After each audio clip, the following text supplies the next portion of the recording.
ନିଶ୍ଚିନ୍ତ କୃଷ୍ଣ ବଲ୍ଲଭ ବଦନେ।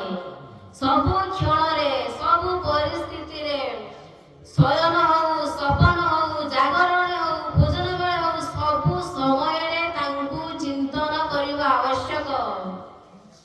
ଭଗବାନ କହୁଛନ୍ତି ମଦଚିତା ମଦ୍ଗତ ପ୍ରାଣ। ତାପରେ କଣ କହିଲେ? ବୁଧୟନ୍ତ ପରସ୍ପର। ସେ ଯେତେବେଳେ ଯୋଉଠି ବସିଥାଏ ଯାହା ସହିତ କଥାବାର୍ତ୍ତା ହଉଥାଏ ସେ ସବୁବେଳେ ମୋରି କଥା ହିଁ ହଉଥାଏ। ମୋ ଲୀଳା କଥା, ମୁଁ କଣ କରିଥିଲି, ମୋରି କଥା ଭକ୍ତ ଭିତରେ ବସି ଆଲୋଚନା କରେ। କିନ୍ତୁ ଆମେ କଣ କରୁଛେ? ଯେତେବେଳେ ଯୋଉଠି ବସୁଛେ କେବଳ ପରର ଚର୍ଚ୍ଚା। କିଏ କଣ କଲା, କୋଉଠି କଣ ହେଲା, କଣ ନାହିଁ, ଦୁନିଆ ପ୍ରକାର କଥାବାର୍ତ୍ତା ଆମେ ଆଲୋଚନା କରୁଛେ। କିନ୍ତୁ ଏହା ସବୁ ଜଣେ ଭକ୍ତର ଲକ୍ଷଣ ନୁହେଁ। ଭଗବାନ କହୁଛନ୍ତି ଭଗବତ ଗୀତାରେ। ସେଥିପାଇଁ ତାପରେ କଣ କହୁଛନ୍ତି ନା ମର୍ଚିତ ମଦ୍ଗତ ପ୍ରାଣ ବୁଧୟନ୍ତ ପରସ୍ପର କଥନ୍ତିଶ୍ଚ ମାଂ ନିତ୍ୟଂ ତୁଷନ୍ତି ଚ ରମନ୍ତି ଚ। ଯେତେବେଳେ ସେ ମୋର କଥା ଆଲୋଚନା କରେ ସେତେବେଳେ ସେ ଆନନ୍ଦ ହୁଏ, ସନ୍ତୁଷ୍ଟ ହୋଇଯାଏ, ଆଉ ତା ଭିତରେ ସେ ରମଣ କରେ। ତାକୁ ଏତେ ଆନନ୍ଦ ଲାଗେ ଯେ ମୋ କଥାରେ ତାକୁ ସମୟ ଜଣା ପଡେନି। ସେ ବହୁତ ଖୁସି ହୁଏ ମୋରି କଥା ଆଲୋଚନା କରି, ମୋ କଥା ଶ୍ରବଣ କରି, ମୋ କଥାରେ ହିଁ ଆନନ୍ଦ ହୁଏ। ତାର ଚିତ୍ତଟା ସବୁବେଳେ ମୋ ଠାରେ ହିଁ ଥାଏ। ସେ ମୋ ଛଡା କିଛି ଜାଣେ ନାହିଁ। ତେଣୁ କରି ମୁଁ ଭକ୍ତ ବତ୍ସଳ। ଏମିତି ଭକ୍ତ ହେଲେ ହିଁ ମୁଁ ତାର ବତ୍ସଳ କରିବି, ତାକୁ କୃପା କରିବି। ଆମେ ଯେମିତି ଭାବୁଛେ ସେମିତି ନୁହଁ।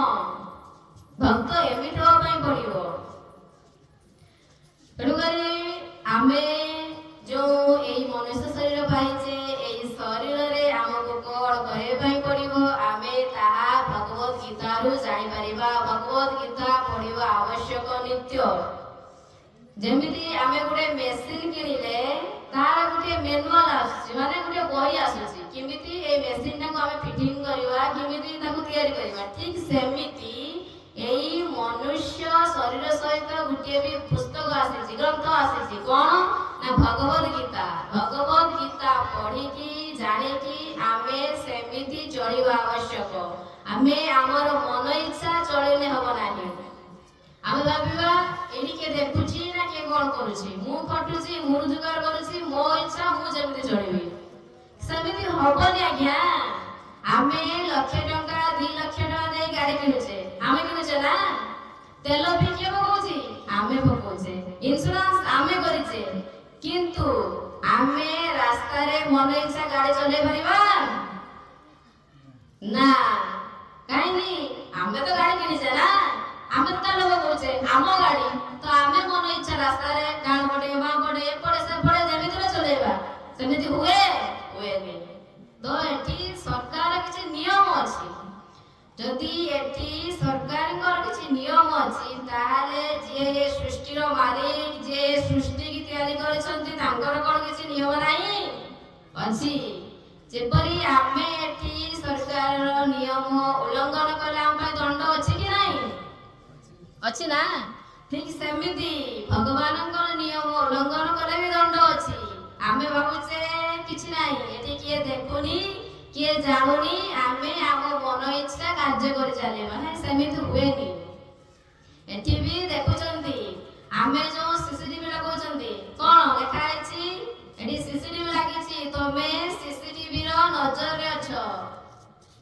ଆମେ ଭାବୁଛେ ଏଠି ଚୁରି କରି ନେଇଯିବା, କେହି ଦେଖିବନି। କିନ୍ତୁ ଉପରେ କ୍ୟାମେରା ଲାଗିଛି। କ୍ୟାମେରା କଣ ଲେଖା ହେଇଛି? ତମେ କ୍ୟାମେରାର ନଜରରେ ଅଛ। କିନ୍ତୁ ଏଠି ଯୋଉ ଭୌତିକ ଜଗତରେ କ୍ୟାମେରା ଲାଗିଛି ସେଠି ଚାହିଁଲେ ଜଣେ ଚୋରି କରିପାରିବ, ସେ ଧରା ପଡିବ ନାହିଁ। ହୁଏତ ସେ କ୍ୟାମେରାକୁ ଭାଙ୍ଗି ଦେଇପାରେ, ତା ଉପରେ କପଡା ପକେଇ ଦେଇପାରେ। ଆଉ ଏବେ ତ କ୍ୟାମେରାରେ ସ୍ପଷ୍ଟ ମଧ୍ୟ ଦେଖାଯାଉ ନାହିଁ, ଅତି ଦୂରରୁ ମଧ୍ୟ ଦେଖାଯିବ ନାହିଁ।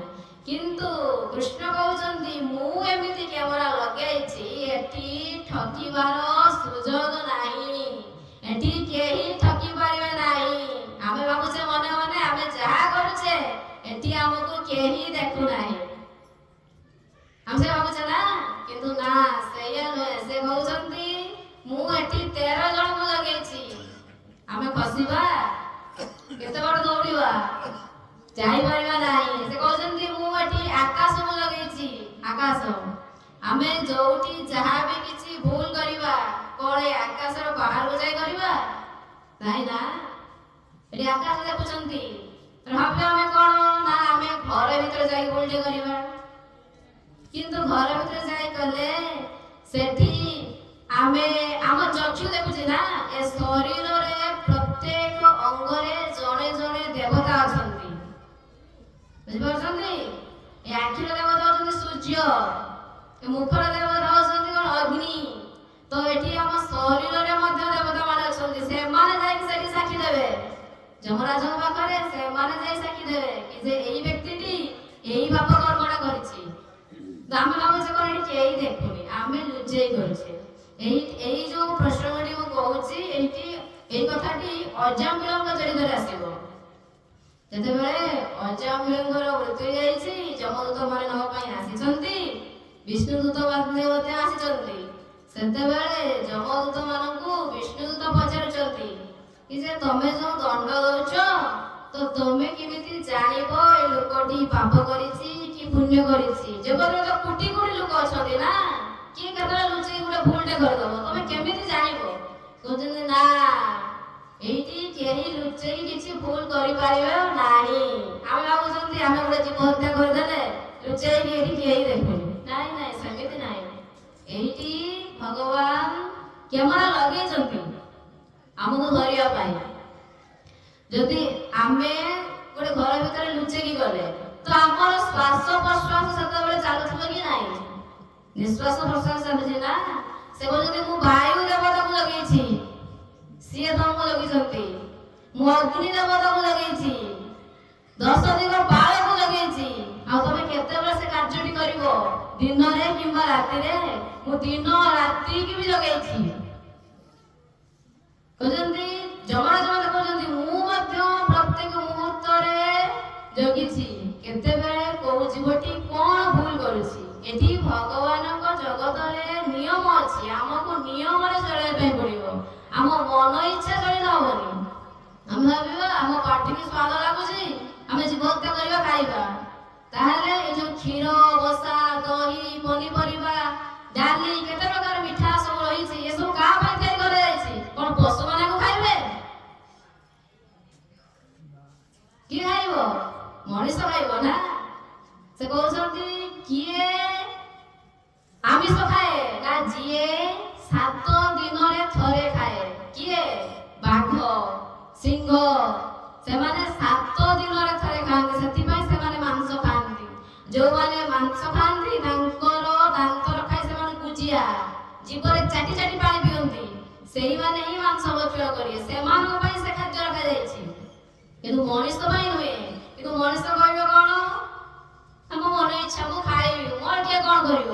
ନା, କିଏ କଣ କରିବ ନୁହେଁ, ବହୁତ କିଛି କରିବେ, ଯମରାଜ କରିବେ। ଆମେ ଠକି ଦେଇ ପାରିବାନି। ଭଗବାନ କହୁଛନ୍ତି ଯଦି ଗୋଟେ ବ୍ୟକ୍ତି ସମସ୍ତଙ୍କୁ ଠକି ଦେଇପାରେ, ଶେଷରେ ମୁଁ ଅନ୍ତ